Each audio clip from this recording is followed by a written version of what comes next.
Human body में स्वास्थ्य और पोषण ये काफ़ी ज़्यादा इम्पोर्टेंट टॉपिक है। इससे रिलेटेड 100 क्वेश्चन इस वीडियो में देखने वाले हैं, तो आप इस वीडियो को ध्यान से लास्ट तक देखिए और चैनल पर नया सब्सक्राइब करके बेल आइकन प्रेस करें। चलिए शुरू कर लेते हैं। पहला क्वेश्चन दिया गया है, भोजन का एक प्रमुख अंग है। देखिए वेरी इंपॉर्टेंट क्वेश्चन है, बहुत बार क्वेश्चन एग्जाम में पूछा जा चुका है। तो भोजन का एक प्रमुख अंग है, करेक्ट आंसर सी हो जाएगा। कार्बोहाइड्रेट जो है ये भोजन का एक प्रमुख अंग है। आगे बढ़ते हैं। दूसरा क्वेश्चन दिया गया है, निम्नलिखित में से कौन सा पदार्थ मानव शरीर में ईंधन का काम करता है? ईंधन का, तो करेक्ट आंसर सी हो जाएगा। कार्बोहाइड्रेट जो है ये मानव शरीर में ईंधन का कार्य करता है। तीसरा क्वेश्चन है, कैप्सूल का आवरण बना होता है। कैप्सूल का जो बाहरी परत होती है वो किसकी बनी होती है? करेक्ट आंसर डी हो जाएगा, स्टार्च की बनी होती है।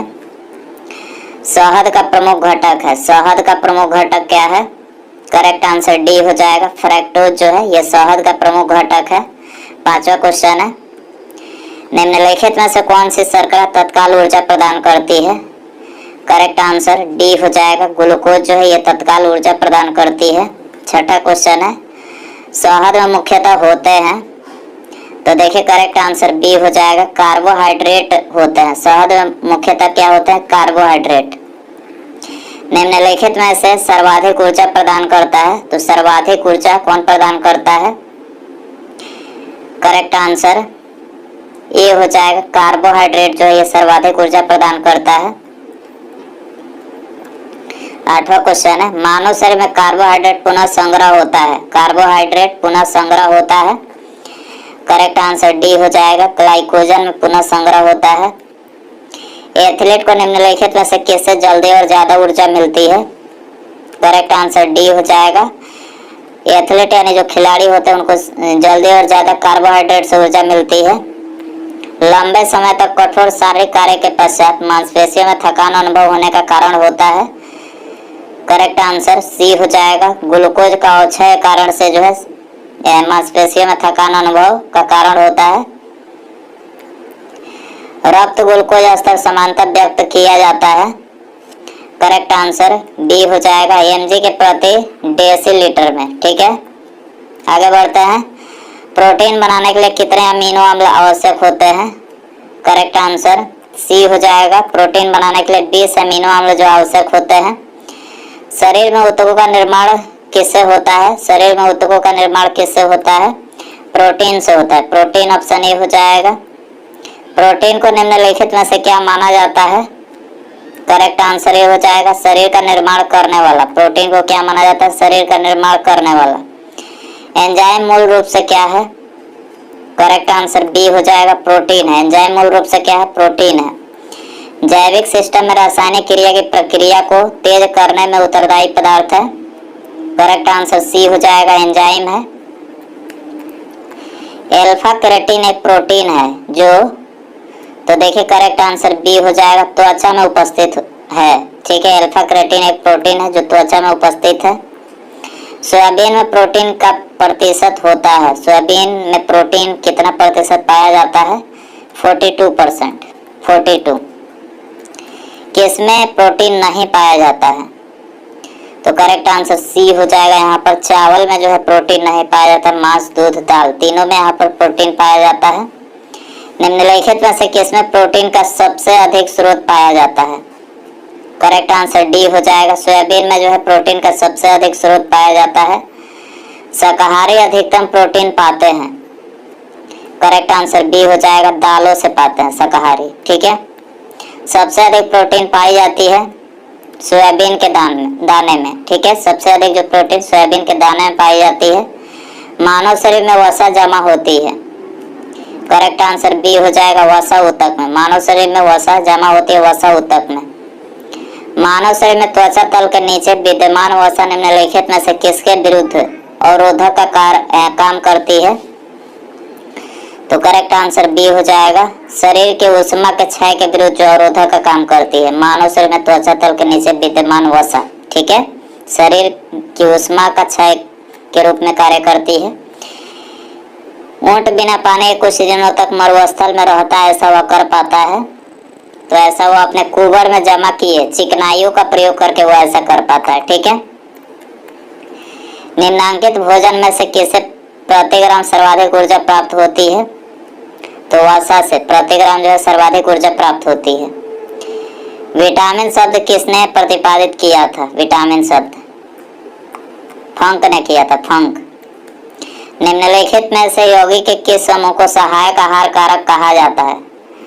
करेक्ट आंसर डी हो जाएगा, विटामिन को जो है सहायक आहार कारक कहा जाता है। निम्नलिखित में से किसे रक्षात्मक पदार्थ कहा जाता है? करेक्ट आंसर ये हो जाएगा, विटामिन को जो है रक्षात्मक पदार्थ कहा जाता है। निम्नलिखित में से कौन विटामिन ए का सर्वोत्तम स्रोत है?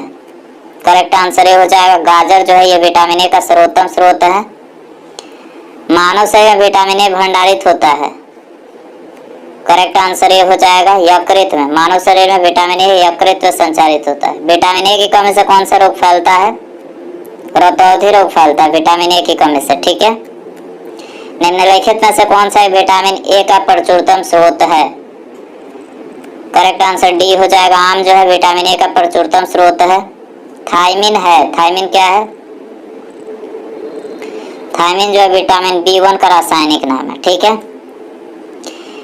निम्नलिखित विटामिनों में से किसमें कोबाल्ट होता है? तो कोबाल्ट विटामिन B12 में होता है, डी हो जाएगा। शुष्का छिकोप का मनुष्यों में प्रकोप किस विटामिन की कमी से होता है? तो करेक्ट आंसर सी हो जाएगा, विटामिन ए की कमी से होता है। साइनोकोबाल्मिन है, साइनोकोबाल्मिन है विटामिन B12। ठीक है, विटामिन जो खट्टे फलों में पाया जाता है तथा चर्म को स्वस्थ रखने के लिए जरूरी होता है। तो करेक्ट आंसर सी हो जाएगा, विटामिन सी होता है। ठीक है, ये खट्टे फलों में पाया जाता है तथा चर्म को स्वस्थ रखने के लिए जरूरी होता है। विटामिन सी का सबसे उत्तम स्रोत है, सबसे उत्तम स्रोत कौन सा है? आंवला है, आंवला, सी हो जाएगा। निम्नलिखित में से किस विटामिन की कमी के कारण मसूड़ों से रक्त आता है और दांत हिलने लगता है?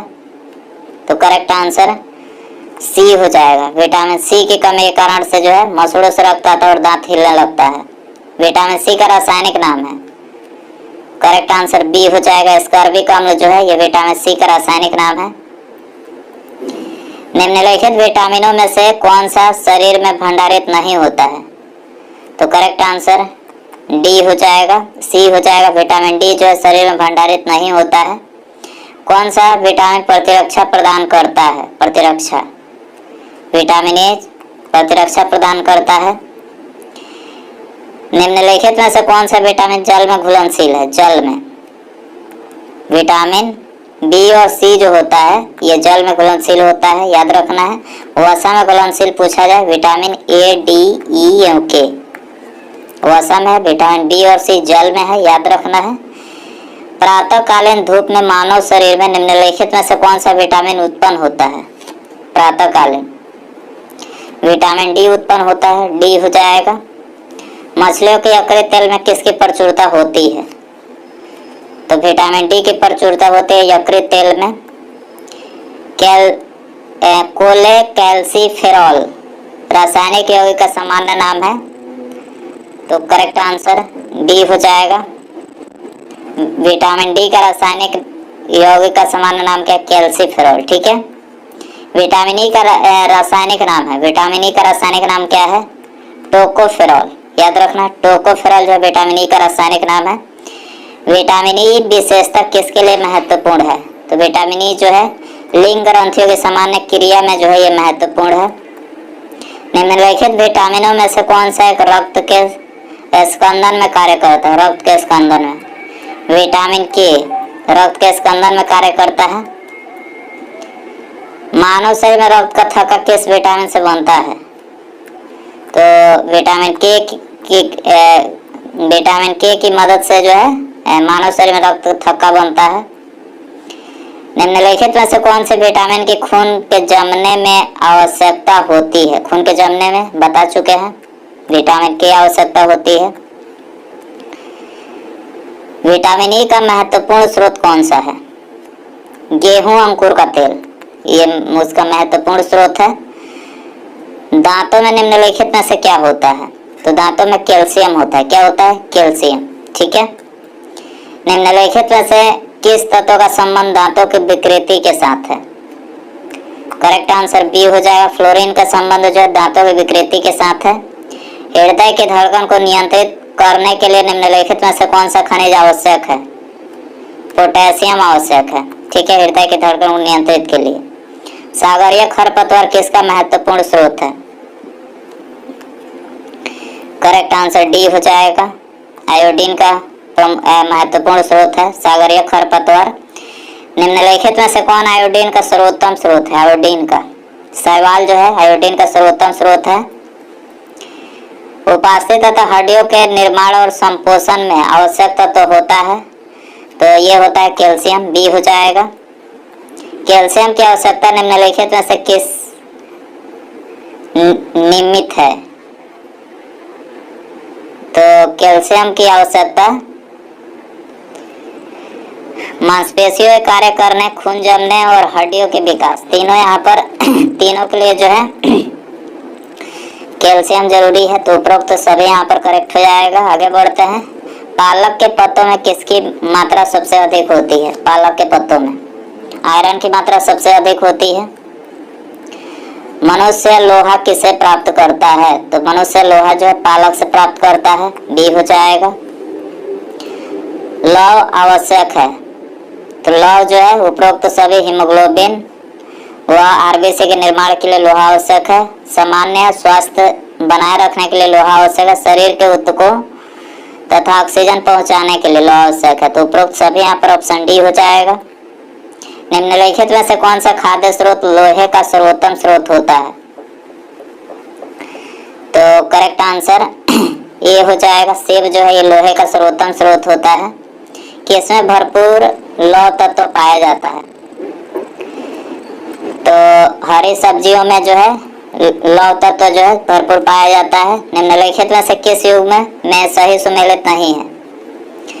तो यहाँ पर ऑप्शन सी करेक्ट हो जाएगा। विटामिन ए जो है वर्णांधता इससे नहीं होता है। विटामिन ए की कमी से रक्तावधि होती है। ठीक है, याद रखना है। बाकी थायमिन, बेरी, एस्कॉर्बिक अम्ल स्कर्वी का रासायनिक नाम है। विटामिन के रक्त जमाने के लिए जरूरी, तीनों सही है। विटामिन और रोग के निम्नलिखित युगों में से कौन सा सही सुमेलित है? तो देखिए यहाँ पर सही सुमेलित पूछा गया है।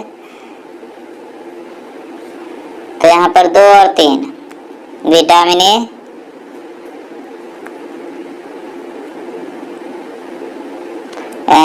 तो देखिए यहाँ पर ये गलत है पहला। दूसरा विटामिन बी, बेरी और विटामिन सी को स्कर्वी। ठीक है, यहाँ पर ये बी 2 और 3 ऑप्शन बी में दिया है। 2 और 3 करेक्ट हो जाएगा। निम्नलिखित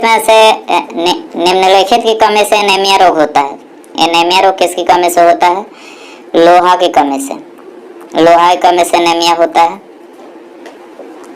1 गिलास पानी से कितनी कैलोरी मिलती है? तो 1 गिलास पानी से 0 कैलोरी मिलती है। ये हो जाएगा। केंद्रीय खाद्य प्रौद्योगिकी अनुसंधान संस्थान कहाँ स्थित है? मैसूर में स्थित है। कहाँ पर? मैसूर। टाइफाइड से शरीर का कौन सा अंग प्रभावित होता है? तो टाइफाइड से आंत, इंटेस्टाइन प्रभावित होता है। पेचिश रोग के लिए उत्तरदायी प्रोटोजोआ है। पेचिश रोग के लिए उत्तरदायी प्रोटोजोआ कौन सा है? एंटामीबा है। क्या है? एंटामीबा। आंखों की दूरदृष्टि की बीमारी किसके कारण होती है? नेत्र गोलक के छोटा होने से दूरदृष्टि की बीमारी होती है। हैजा का क्या कारण है? तो हैजा का कारण है जीवाणु। क्या है? जीवाणु। एलिसा जांच किस रोग की पहचान करती है? तो एलिसा जांच जो एड्स की पहचान करती है। डी हो जाएगा। केंद्रीय औषधि शोध संस्थान कहाँ स्थित है? तो केंद्रीय औषधि शोध संस्थान लखनऊ में स्थित है। कहाँ पर है? लखनऊ में। एवियन इन्फ्लुएंजा विषाणु को निम्नलिखित से निरूपित किया जाता है। तो देखिए इसको जो H5N1 से निरूपित किया जाता है। एवियन इन्फ्लुएंजा, बर्ड फ्लू जिसको बोलते हैं। दांतों के क्षय को रोकने के लिए अधिकांश टूथपेस्ट में क्या होता है? तो इसमें जो है फ्लोराइड होता है। फ्लोराइड बी हो जाएगा। खसरा रोग का कारक क्या है? खसरा रोग का कारक है विषाणु। क्या है? विषाणु। बी हो जाएगा। कैंसर के उपचार में किसका प्रयोग किया जाता है? तो कैंसर के उपचार में कीमोथेरेपी का उपयोग किया जाता है, कीमोथेरेपी। ब्लड कैंसर को आमतौर पर इस नाम से जाना जाता है, तो आमतौर पर ल्यूकेमिया के नाम से जाना जाता है ब्लड कैंसर को। शरीर के किस अंग की खराबी से मधुमेह रोग का प्रकोप होता है? करेक्ट आंसर ये हो जाएगा लीवर की खराबी से जो है मधुमेह रोग का प्रकोप होता है। मियादी ज्वर यानी टाइफाइड फीवर किस कारण होता है? टाइफाइड फीवर जो होता है जीवाणु के कारण से होता है, जीवाणु। टाइफाइड पैदा किया जाता है, तो टाइफाइड जो है साल्मोनेला टाइफी द्वारा जो है पैदा किया जाता है, डी हो जाएगा। डेंगू बुखार किस रोग वाहक द्वारा संचरित होता है? डेंगू बुखार तो देखिए ये संचरित होता है एंडीज एजिप्टी के द्वारा, एंडीज एजिप्टी। कार्बोहाइड्रेट के अलावा हमारे आहार में ऊर्जा का एक प्रमुख स्रोत होता है, वसा होता है ऊर्जा का एक प्रमुख स्रोत। बच्चों में अंगों की अस्थियां मुड़ जाती है यदि कमी हो, तो देखिए विटामिन डी की कमी हो तो विटामिन डी की कमी से जो है बच्चों में अस्थियां, अंगों की अस्थियां मुड़ जाती है। मूत्र के स्राव को बढ़ाने वाली औषधि को क्या कहते हैं? मूत्र के स्राव को बढ़ाने वाली औषधि को क्या कहते हैं? डायूरेटिक। क्या कहते हैं? डायूरेटिक। निम्नलिखित में से कौन सी बीमारी पानी द्वारा नहीं होती है? फ्लू। निम्नलिखित में से कौन पोलियो का कारण है? पोलियो का कारण कौन सा है? एक वायरस है, ठीक है। निमोनिया रोग मानव शरीर के किस अंग को ग्रसित करता है? निमोनिया फेफड़े को ग्रसित करता है, डी हो जाएगा। मादा क्यूलेक्स मच्छर निम्नलिखित में से किस रोग की वाहक है? मादा क्यूलेक्स मच्छर, डी हो जाएगा। फाइलेरिया रोग का वाहक है, ठीक है। रक्त का थक्का बनाने में इनमें से कौन सा अवयव मदद करता है? तो रक्त को थक्का बनाने में विटामिन के मदद करता है, विटामिन के याद रखना है। ल्यूकेमिया एक प्रकार का कैंसर है जिसमें असाधारण बढ़ोतरी होती है, तो ल्यूकेमिया में जो है श्वेत रक्त कोशिकाओं की संख्या में असाधारण बढ़ोतरी होती है। मानव शरीर रचना के संदर्भ में एंटीबॉडीज होते हैं, प्रोटीन्स, डी हो जाएगा। पीलिया किसके संक्रमण के कारण होता है? पीलिया, करेक्ट आंसर बी हो जाएगा। यकृत के संक्रमण के कारण से जो है पीलिया होता है। निम्नलिखित में से कौन सा रोग संक्रामक है? संक्रामक रोग कौन सा है? डिप्थीरिया, ऑप्शन बी यहाँ पर करेक्ट हो जाएगा। शरीर के अंदर लौह की कमी से उत्पन्न होने वाला रोग है, लौह की कमी से रक्तहीनता उत्पन्न होता है, रक्तहीनता, सी हो जाएगा। चेचक यानी स्मॉल पॉक्स होने का कारण है, करेक्ट आंसर डी हो जाएगा। वेरियोला जो वायरस होता है इसी की वजह से चेचक होता है, ठीक है। गाय के दूध का रंग किसकी मौजूदगी के कारण थोड़ा पीला होता है? करेक्ट आंसर डी हो जाएगा। कैरेटीन की उपस्थिति के कारण से जो है ये गाय का दूध का जो रंग होता है वो थोड़ा सा पीला होता है। उसके बाद यहाँ पर अगला क्वेश्चन है, आप सभी के लिए रखते हैं, इसका आंसर आपको कमेंट में बताना है। देखिए क्वेश्चन है, निम्नलिखित में से कौन सा रोग प्रायः वायु के माध्यम से फैलता है? कौन सा रोग जो है ये प्रायः वायु के माध्यम से फैलता है? तो 4 ऑप्शन यहाँ पर दिया गया है, इसका सही आंसर आपको कमेंट में बताना है, ठीक है। और वीडियो पसंद आया हो तो प्लीज वीडियो को लाइक कर दे, अपने दोस्तों में शेयर कर सकते हैं। चैनल पर नए हैं तो सब्सक्राइब करके बेल आइकन प्रेस करें।